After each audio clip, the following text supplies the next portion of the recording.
que tous les mois, si vous faites un travail peu gratifiant, je doute fortement que, mis à part votre famille et vos amis encore, on vous considère comme quelqu'un de fort, de puissant, de cultivé, de séduisant, etc.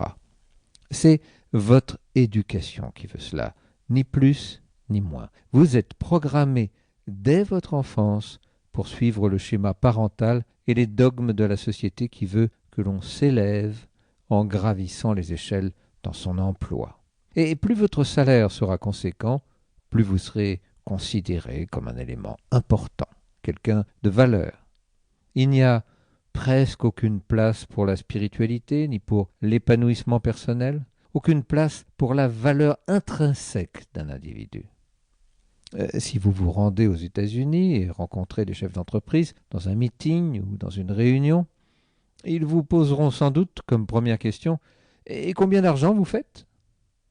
L'idée est qu'il y a un rapport entre ce que vous apportez au monde et l'argent que vous gagnez. Vous faites pour être quelqu'un. Vous me direz, en quoi est-ce un problème? Le fait est que lorsqu'on prend les choses à l'envers, on ne s'en sort jamais. Si pour être quelqu'un, il faut gagner beaucoup d'argent et que vous ne vous en sortez pas financièrement, votre valeur personnelle est mise à mal.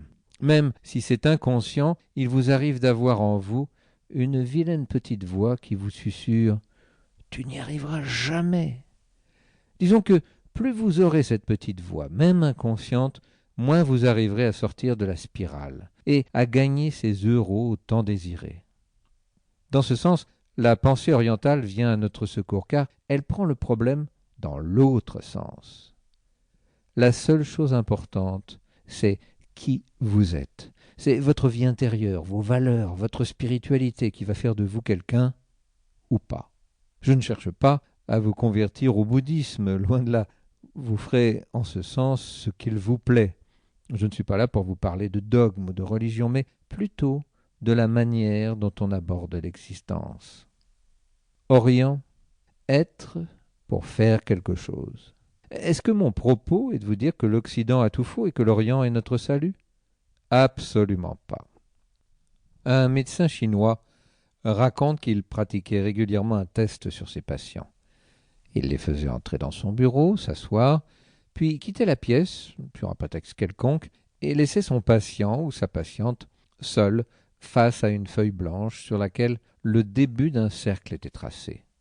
Le cercle était donc inachevé, et lorsque le médecin revenait dans la pièce, il constatait toujours la même chose. Ces patients européens, dans leur majorité, avaient terminé le dessin et fermé le cercle. Ces patients d'origine orientale le laissaient tel. Posez-vous la question si vous le souhaitez, mais pour ma part, je connais la réponse. J'aurais fermé le cercle, même en sachant que j'étais en train de passer une sorte de test. Pour le médecin en question, il s'agissait surtout de faire prendre conscience à ses patients que les Occidentaux sont absolument incapables de laisser aller les choses. Il leur faut avoir une action sur le monde, être acteur et non pas laisser l'univers extérieur aller à sa guise et s'y conformer. En bref, il leur est très difficile de lâcher prise. Je vais revenir abondamment sur la question du lâcher-prise et je suis convaincu de son importance capitale pour qui veut vraiment travailler en profondeur sur lui-même et sur sa vie. Toutefois, il ne sert à rien d'aller contre sa nature. L'Occident est une énergie masculine très puissante qui a besoin d'agir, qui va chercher ce dont elle a besoin.